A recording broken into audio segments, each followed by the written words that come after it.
Have you ever had one of those mornings where you wake up feeling like your body just isn't cooperating the way it used to? Maybe you slept a full 8 hours, but somehow still feel tired. Maybe your joints ache a little more than usual. Or maybe you just feel like you've been running on autopilot lately, doing the same routines, coffee, TV, maybe a few chores, and wondering quietly to yourself, is this really how I want to spend my time? If that sounds familiar, you're not alone. Aging brings change, we all know that. But what a lot of people don't realize is that it's often not the big things that chip away at our health and vitality. It's the small, quiet habits that sneak into our routines without us noticing.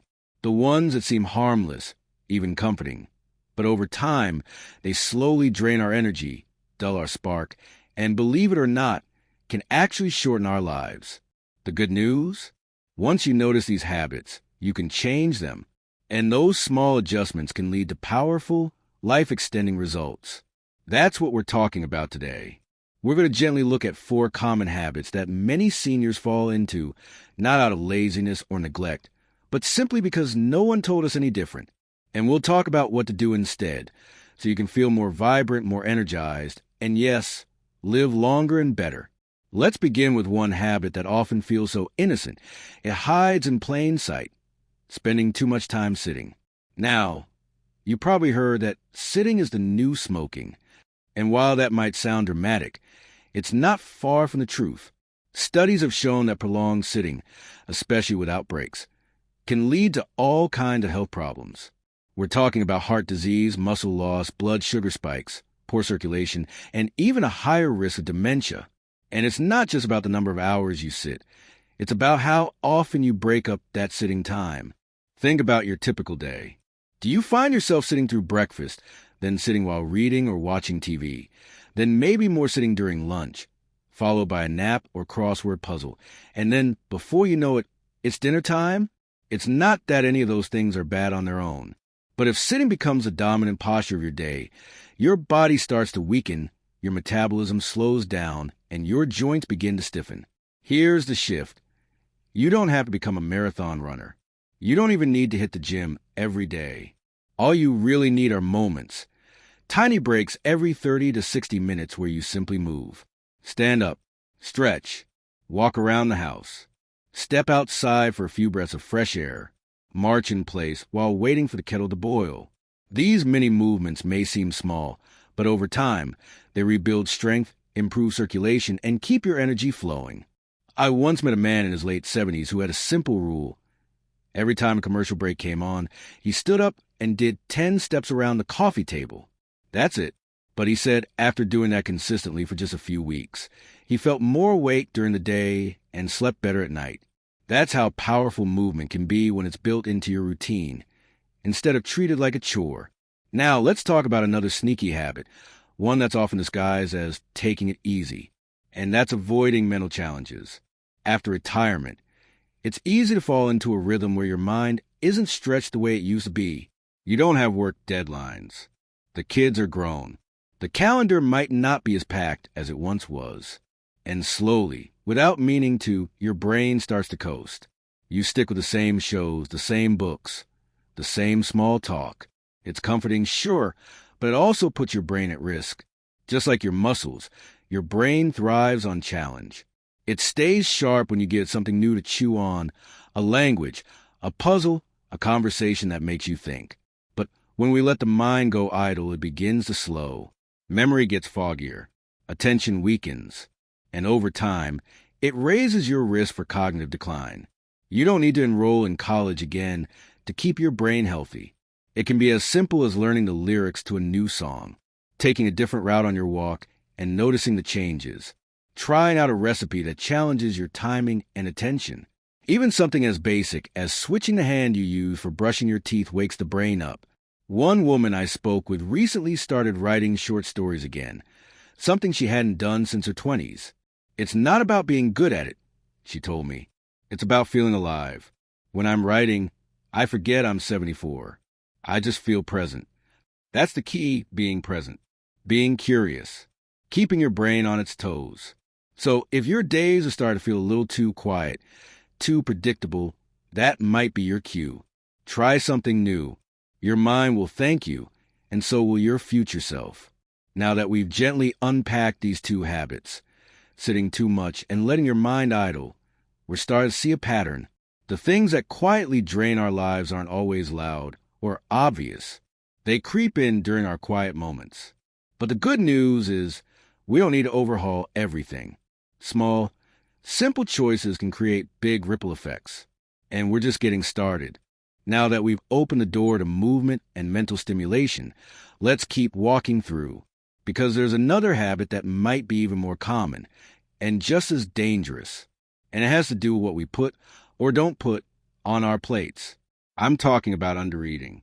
Yes, you heard that right. Not overeating, which usually gets all the attention. But undereating, especially for seniors, is more common than you might think. You see, as we get older, appetite can start to shrink. That might be for medications, less physical activity, or even just not feeling as hungry anymore. So it becomes easy to eat less, sometimes a lot less. You might skip meals without thinking about it, or settle for a few crackers and tea and call it dinner. But over time, that means your body isn't getting the nutrients it needs to stay strong. Protein becomes especially important after 60. It's what helps maintain your muscles, support your immune system, and keep your body repairing itself from the inside out. But if you're not eating enough protein-rich foods like eggs, beans, tofu, chicken, or even a little fish here and there, your muscles can weaken. And when muscles weaken, balance suffers. Falls become more likely. Recovery from illness takes longer. You might feel tired more often and chalk it up to age. But in reality, your body is simply running low on fuel. It doesn't mean you need to eat giant meals. But making sure you get a solid source of protein at least twice a day, along with some colorful fruits and veggies, healthy fats, and whole grains, can make a world of difference. Even just adding a small boiled egg to breakfast or a spoonful of nut butter to a snack can go a long way. There's a woman I know who started adding a bit of Greek yogurt and chia seeds to her breakfast instead of just toast. She told me a few weeks later that her afternoon fatigue had faded, and she felt steadier on her feet during her walks. Sometimes it's the simplest shift that has the biggest payoff. Now let's turn to one more habit that tends to hide in the background. It's not about the body or even the brain. It's about the heart. And I don't mean your cholesterol or blood pressure. I mean your emotional heart. The fourth habit is social withdrawal. It doesn't always start out as loneliness. Sometimes it begins as convenience. Maybe you don't feel like making that phone call. Maybe it seems like a hassle to go to the community center or accept an invitation. You might tell yourself, I'm fine on my own. And sometimes that's true. Solitude can be beautiful. But if solitude turns into isolation, and if isolation becomes a norm, it can quietly start affecting your health. Studies show that loneliness can increase the risk of heart disease, stroke, depression, even early death. And the hard part is, it often doesn't feel urgent. No one sees it happening. It creeps in. A few quiet weeks turn into months. And before you know it, you're not connected with people like you used to. But connection doesn't have to mean big parties or crowded events. It can be one trusted friend, a neighbor you wave to and chat with for 5 minutes, a phone call every other day, or even join a small group, like a walking club, a book circle, or a local gardening group, where you can share time and stories with others who get it. One gentleman I spoke to, a retired teacher in his early 80s, told me that every Friday he sits on a bench in the park near the library. Same time every week. At first, it was just him, but over time, people started to join him. First one, then another. Now, there's a little group of 5 or 6 regulars. They talk about the weather, books, old memories. Nothing fancy. But he said, it gives me something to look forward to, and it reminds me I'm still part of the world. That's what connection does. It reminds you that you matter, that your presence still touches others, and that, even in your quietest seasons, you're not invisible. So as we've explored these 4 habits, sitting too much, under-challenging the mind, not nourishing the body, and withdrawing from others, one thing becomes clear. It's not about shame. It's not about blaming ourselves for what we didn't know. It's about noticing, gently, kindly, and with compassion. Because once you see something clearly, you can change it. You can take one step, just one, and it can ripple through every part of your health. You don't need a perfect routine. You don't need to overhaul your life overnight. What you need is to care enough about yourself to make one small, loving choice each day. That's where real change begins. In the quiet, consistent, loving things we do when no one's watching. In the walks we take, the meals we choose, the calls we make, the way we move, speak, listen, and breathe.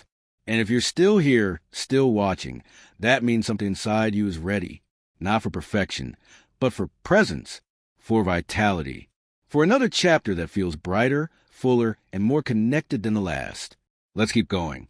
We've talked about the habits that quietly chip away at our strength. Sitting too much, letting the mind go idle, not eating enough, and drifting into isolation. These may seem like small things, but day by day they add up.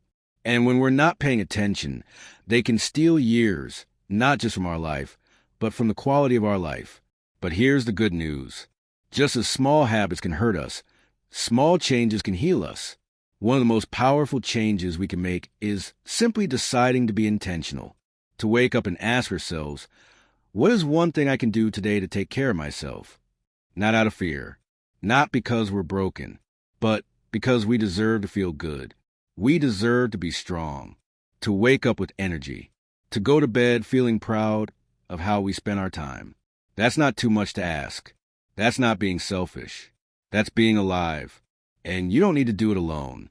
That's the beauty of this stage of life. We've got wisdom. We've got experience. We know what matters and what doesn't. And we're old enough to stop chasing things that don't make us feel truly well. If walking makes your knees sore, but dancing in the living room lights you up, then dance. If you feel most alive when your hands are in the soil, then garden. If you feel your best when you call your daughter or play cards with your neighbor, make it a habit. These are not just nice things to do. They are essential. They're medicine. They're fuel. They're life. And if something's been holding you back, whether it's old guilt, fear of judgment, or simply the way of the past, I want to tell you something gently, but clearly. You are allowed to change. You are allowed to let go. You are allowed to begin again. And you don't need anyone's permission to take better care of yourself. Not even your own from 10 years ago. What matters is now. This moment. This breath. This one day. So what might that look like? Maybe it's swapping 10 minutes of TV for a walk down the street. Maybe it's reading a chapter of a book instead of scrolling through your phone. Maybe it's making a real breakfast, eggs, fruit, something warm and grounding, rather than just coffee and toast. Maybe it's calling a friend, or sitting outside and watching the birds. Maybe it's simply standing up once every hour to stretch your arms toward the ceiling and thank your body for carrying you this far. You've come a long way. You've endured more than most people will ever know, and you are still here. That's not something to take lightly. You are not a burden. You are not done. You are not too old. You are a story still unfolding, and that story matters. You may not be able to control everything. None of us can, but you can control how you respond to this chapter. You can fill it with things that nourish your spirit. You can choose, again and again, to move your body, feed your strength, keep your mind sharp, and stay connected to the people and places that light you up. And the best part? When you make these changes, even in small ways, the benefits show up faster than you think. Your energy begins to shift. Your mood gets lighter. Your body feels steadier. Your sleep becomes deeper. Your days feel more meaningful. And life, instead of narrowing, starts to expand again. Not every day will be perfect, but more days will feel good. And that's what we're aiming for, not perfection, but progress. Not fear, but vitality. Not more years for the sake of it, but better years, brighter years. Years that feel worth living. And if you ever doubt that this kind of change is possible, just remember this. Your body is always listening. Your heart is always healing. And your spirit, no matter your age, still wants to grow. So give yourself that chance. You've given so much to others throughout your life. Now, give something back to yourself. You don't have to do it all. You just have to begin. Let today be the day you stop letting silent habits steal your joy and start choosing the ones that give it back. because you deserve to live long, live well, and live alive. If this message spoke to you, even in a small way, leave a comment below. Share something you're going to do differently today. I'd love to hear it, because your story might be the one that inspires someone else to begin, too. And if you found value here, give this video a like and subscribe for more conversations like this. Real talk, real life, and real tools to help you stay strong, connected, and full of vitality at every age. Take care of yourself, my friend. Here's to living your best life, one strong, beautiful choice at a time. We'll see you in the next video. Until then, keep going. You've got this.